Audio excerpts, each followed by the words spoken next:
सर्वांचं इंटरनेट बंद पडणार कारण की इराण समुद्राखाली टाकलेल्या केबल कापण्याच्या तयारीत आहे. बघा, जगामधील 99% इंटरनेट ट्रॅफिक हे उपग्रहाद्वारे नाही तर समुद्राखाली टाकलेल्या फायबर ऑप्टिक केबलद्वारे चालते.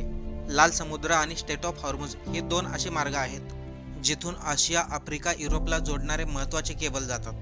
अमेरिका आणि इराणच्या युद्धाला आज जवळपास महिना होत आलाय, तरी देखील दोन्ही देशातील एकही देश माघार घेत नाही. याउलट कठीण काळामध्ये इराणने भारताला मदत देखील केली.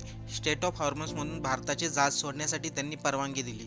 इराण असा देश आहे जो पहिल्यापासून भारताला नेहमी मदत करतो. पण इराणच्या कठीण काळामध्ये भारताने इराणचं युद्ध थांबवण्यासाठी पुढाकार तरी घ्यायला हवा होता.